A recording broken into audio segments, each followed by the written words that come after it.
हमारी आत्मा ही आत्मदेव है। धुंधली कौन है? हमारी बिगड़ी हुई बुद्धि ही धुंधली है। क्यों? आत्मा परमात्मा का अंश है, हम सभी को पता है, ये बात कोई नई नहीं है।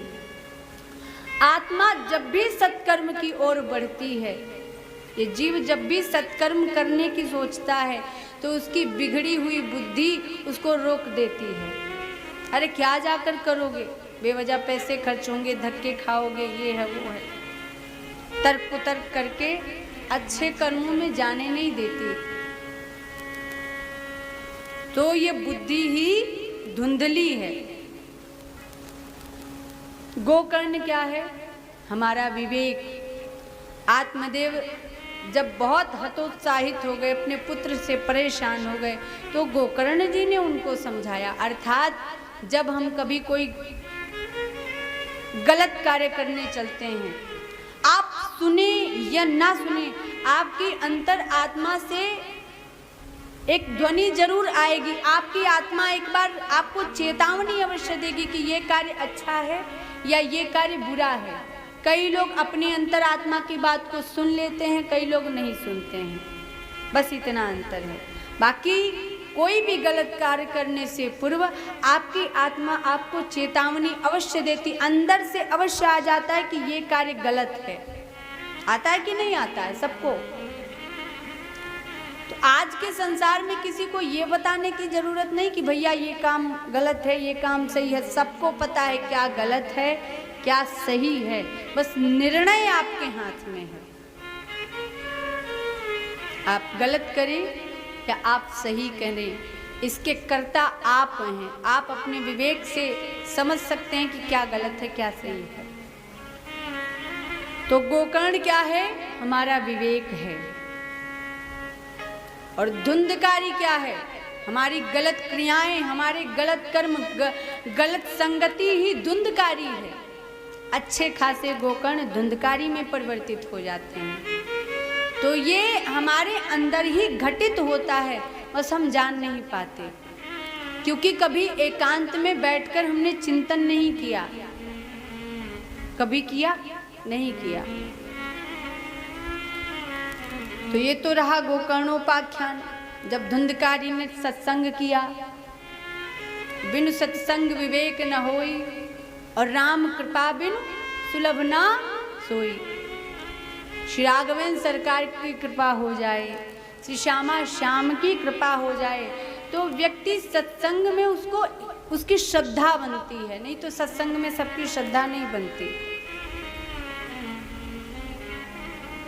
सत्संग में श्रद्धा बन जाना, भगवान की कथा में श्रद्धा बन जाना, भगवान के नाम में श्रद्धा बन जाना, भगवान के धाम में श्रद्धा बन जाना, यही भजन की उपलब्धि है।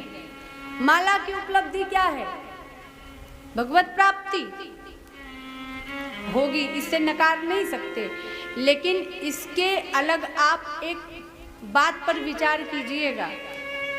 आप जब धाम से दूर रहोगे तो धाम की याद ज्यादा आएगी, धाम में रहकर धाम की याद नहीं आएगी। भाई क्यों आएगी? क्योंकि हम धाम में हैं, तो क्यों याद? अभी राधा रमण जी के दर्शन करने की इच्छा हुई, चले गए। बिहारी जी के दर्शन करने की इच्छा हुई, चले गए, मन को संतुष्टि मिल गई। तो माला का ध्येय क्या है? भजन का ध्येय क्या है? संतों के प्रति श्रद्धा बन जाना, संतों को देखकर ये विचार ना आना कि ये पाखंडी ढोंगी, ये क्या है। संसारिक लोग सोचते हैं ना कि बाबा लोग लोगों को लूटते हैं।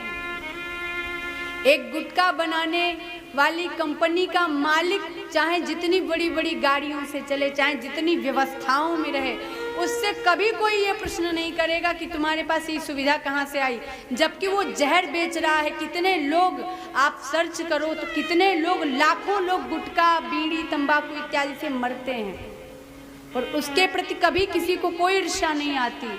पर कोई राम नाम लेने वाला अगर थोड़ा व्यवस्थित और ठाट बाट से हो जाए ना, तो दूसरे मजहबों का नहीं पता, अपने लोग ही परेशान, हिंदू ही परेशान होने लगे कि ये इतना प्रतिष्ठित कैसे हो गया। अरे ये भी तो सोचो, जिस रमापति का वो भजन कर रहा है वही रमा भगवान श्री कृष्ण के, भगवान श्री नारायण के चरणों की दासी हैं, और जो उनके पति का गुणगान करेगा वो उस पर कृपा क्यों नहीं करेंगे।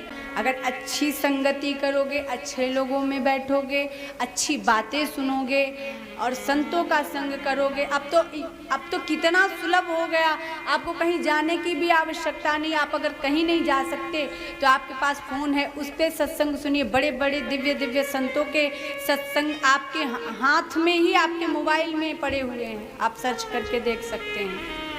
कितनी सुलभ बात हो गई। पहले व्यक्ति धाम जाता था, दूर दूर जाता था, अब तो अगर आप असमर्थ हैं, नहीं जा सकते, तो सुविधा आपके पास है, बस आपको करने की आवश्यकता है।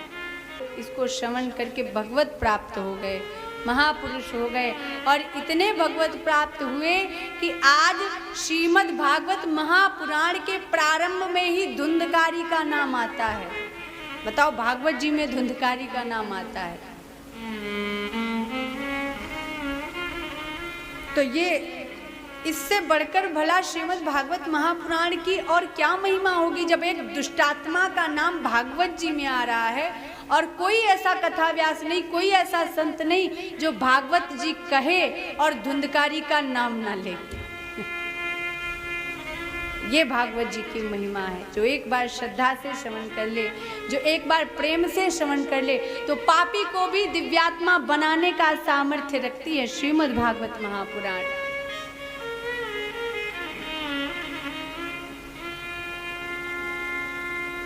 कथा, और सर्वप्रथम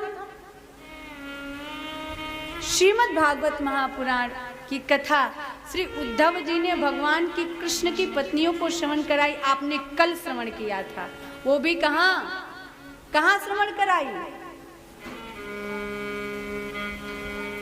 गोवर्धन जय हो, बटुक ब्रह्मचारी की जय हो। तो कितना प्यारा बच्चा है, साक्षात नंद नंदन जैसे बैठे हों, कितने ध्यान से कथा श्रवण कर रहा है। बस इतनी एकाग्रता चाहिए, ऐसा नहीं कि बस बैठ गए और हाँ सुन रहे हैं, कुछ तो सुन रहे हैं। अगर कोई पूछे क्या सुना, बोले कुछ अच्छा सुन के आए हैं। क्या सुन के आए हैं? अरे कुछ नहीं, भगवान की चर्चा हो रही थी। एकाग्रता होनी चाहिए।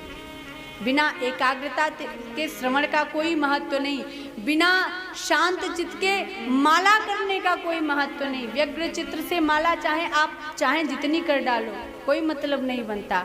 और शांति से, भाव से की गई एक माला भी 1000 मालाओं के समान है, जिसमें केवल भले एक मन का आपका 1 घंटे में सरके, पर वो एक माला ही पर्याप्त होगी आपके लिए।